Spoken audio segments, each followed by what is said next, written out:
Welcome and thank you. Thank you for being here with us. I didn't prepare for this clip.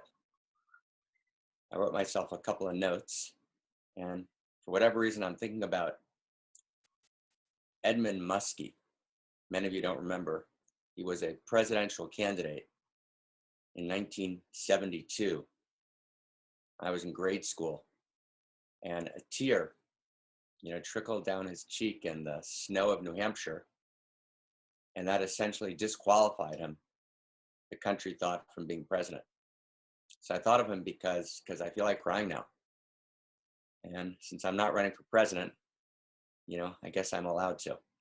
It's an emotional moment. It's the first time in really 10 years that I'm fully breaking the silence.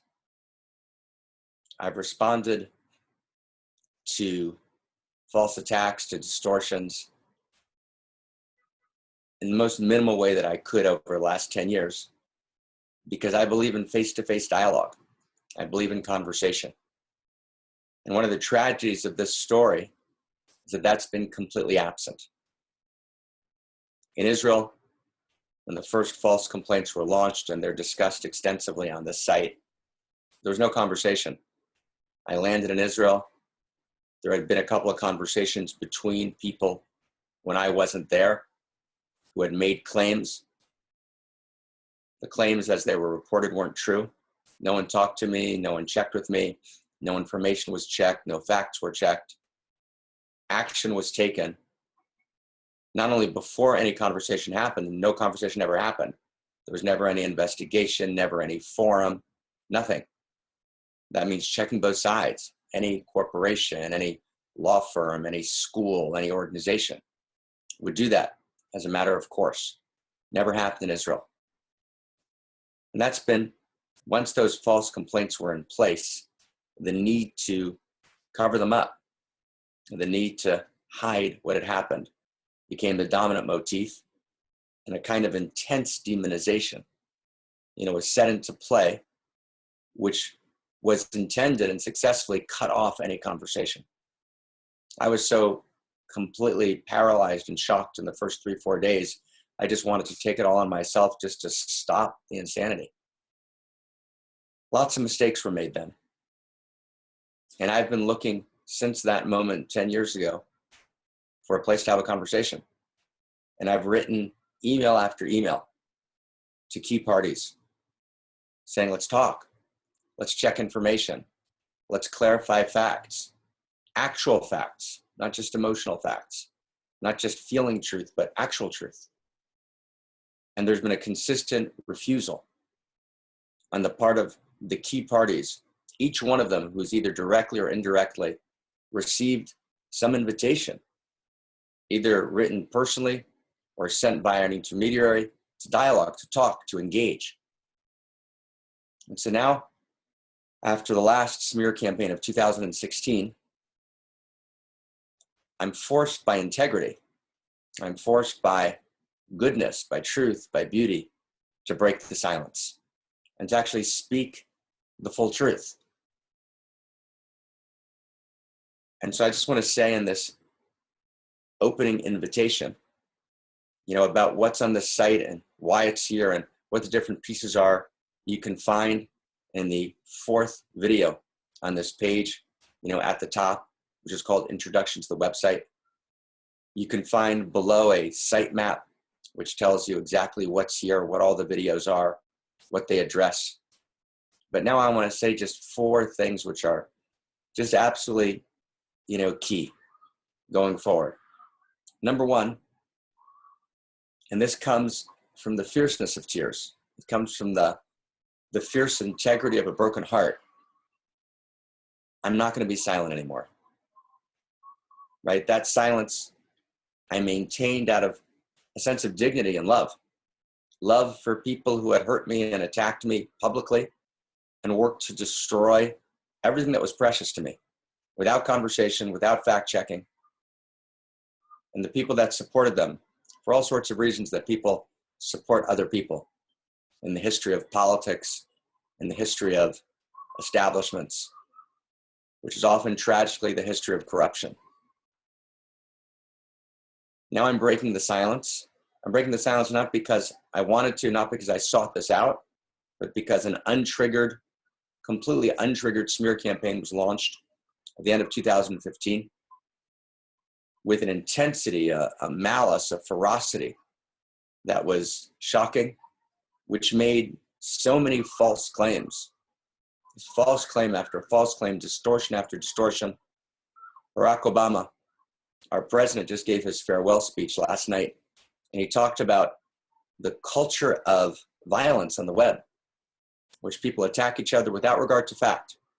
Facts no longer become essential. Fake news, it dominates the internet.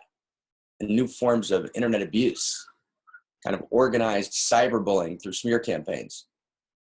Internet bubbles in which you only hear that which you want to hear. No accountability, no face-to-face. All that's come to dominate our public culture. And so I'm responding in this forum because, again, I've offered dialogue and it's been refused. I've invited conversation, it's been refused, and I'm going to reissue that invitation in a couple of minutes.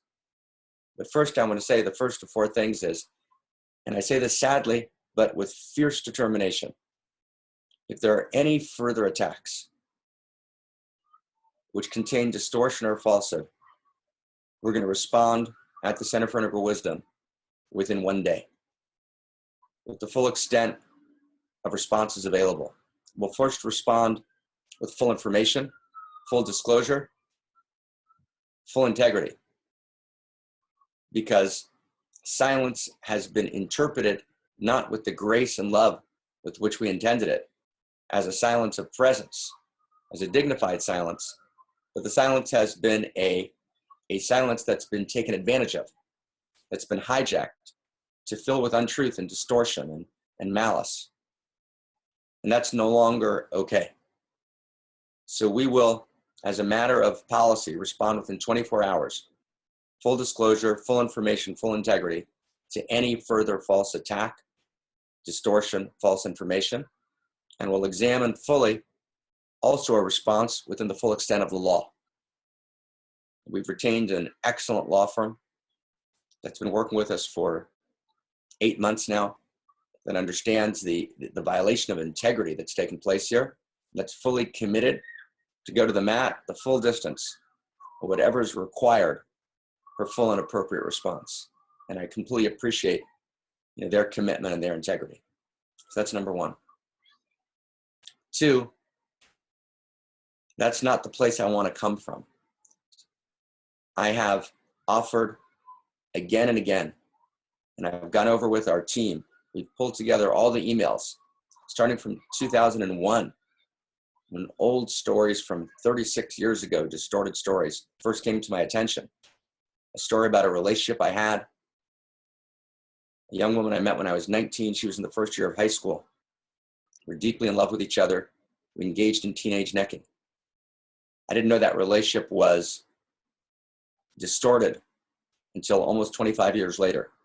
When I heard it was distorted, I immediately reached out and said, let's talk, let's meet in a facilitated, safe context. Let's clarify, let's heal. Wow, if I hurt you in a way that I didn't know, I'll apologize on my knees in devotion in 1 second. That wasn't the case. The people surrounding this person, Sarah, gave her other advice. I was demonized. False memory, false story seems to have taken root. I've written about that extensively on the site. I've responded to it publicly. But I reached out immediately in 2001 and said, let's meet. Let's talk. And whatever the right way is and whatever way works. And it was refused and mocked. I reached out in 2006 after the false complaints. I wrote emails directly and indirectly, numerous times. At least 25 invitations were issued. Talk, dialogue. 2007, 8, emails to key people who are now involved in the smear campaign. Let's talk, let's meet, let's clarify facts, let's dialogue. But because the complaints were false and there was an intense desire to cover that up, and what drove the false complaints was actually, tragically, a kind of misguided malice. The people organizing the false complaints, who are addressed directly on the site, were using a kind of trumped up victim manufacturing, victim advocacy, to hide other agendas. If there was truly a wound, wounds heal. But when there's a trumped up wound, then it can never heal. And so all of my requests for my implored pleas, let's meet, let's heal this, let's transform this, were met and fell on deaf ears. Despite that, in 2008, I issued a public apology for any part I had in creating the conditions that allowed the false complaints to happen. But it wasn't just a general apology, it was detailed. I think I did this wrong and that wrong. Even though none of that should have led to false complaints, even though the false complaints destroyed everything precious to me, nearly everything precious to me for several years, beyond imagination what happened. Nonetheless, my responsibility, my integrity as a human being, as a man, as a leader, was to clean up any part I had in the mess. And so I wrote a public apology, posted on my website. It's been there for almost 10 years. It's still there in the facts section on marcgafni.com. And I invited then dialogue and conversation. And again, it was mocked and refused. Indeed, the response to it was a letter co-written by one of the major protagonists, Chaya, in this smear campaign and the former smear campaigns. It was a demonizing letter sent around, to virtually every place that I would teach.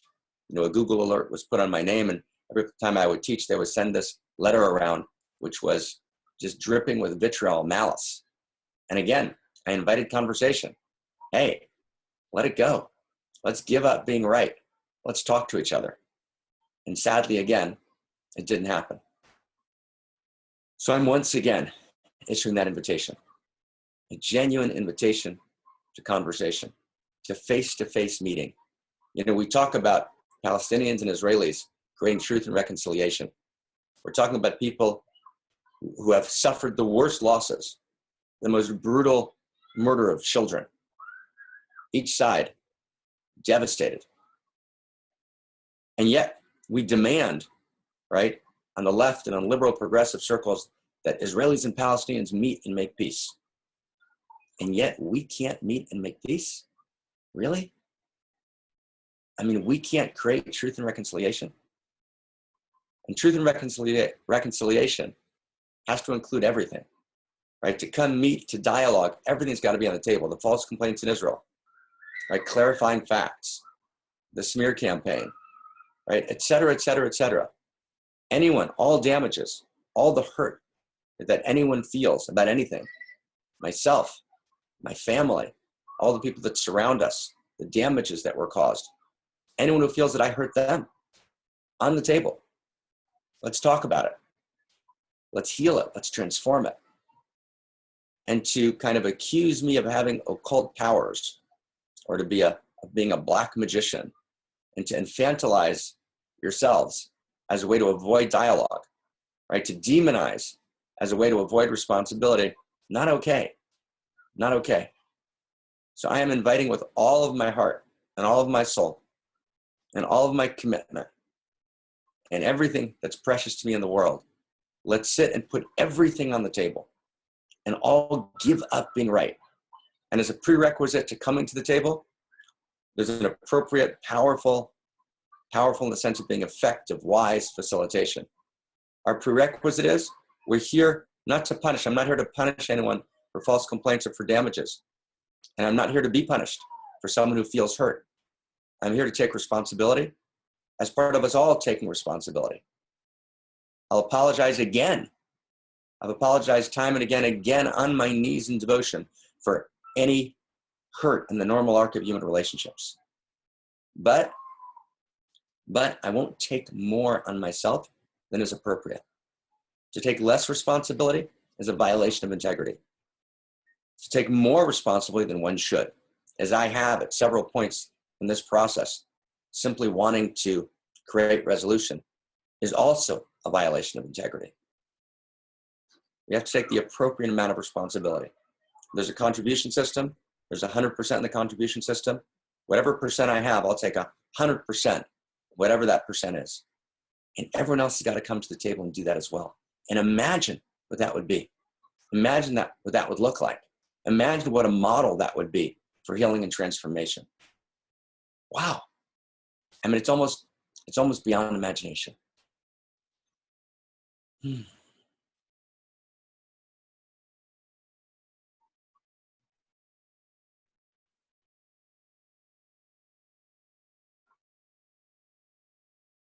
You know, who we are is how we fight. Who we are is how we do conflict. Who we are is, are we able to give up being right? And to be clear, I feel pretty right here. Right? I feel devastated by a level of falsification and distortion, which literally defies imagination. And I'm ready to give up all of that, give up all of my right. I'm ready to hear and listen to anyone. But let's get off of web attack. Let's get off of, wow, we watched Marc's video. Let's make a bunch of phone calls and try and get those people to come forward and manufacture some new victims that have not a face-to-face conversation, but actually talk to each other on the web, right? Immunized from actual human integrity, actual exchange, actual fact-checking. Not okay. Not okay. So let's do this. And let's offer something new to the world. And let's offer a model of what it means to actually love each other. And to love each other means that we hurt each other. We hurt each other in the world. That's what love and hurt go together. And I work, I mean, anyone who knows me and works with me now will tell you, you know, I work so hard to honor each person, right? I work so hard to honor the human dignity of the dozens and dozens of people who work with me today. And I've always worked hard to honor the human dignity, right? And to love every person around me. Wow. Wow, it's just like, I'm beyond words. I'm beyond words. So let me finish. Any hurt that I've caused in any relationship, anything I could have done better or differently, I apologize for now in advance. I also, based on the integrity of goodness, truth, beauty, facts, need an apology in return. Not from an egoic place, a place of integrity. False complaints are not okay. The kind of demonization and words bandied around are not okay. Let's apologize to each other and model what's possible. So thank you. Thank you for being on this website. Thank you for taking the time to clarify. Thank you for taking the time to unguard your heart and then step in to what's really possible as human beings. Thank you.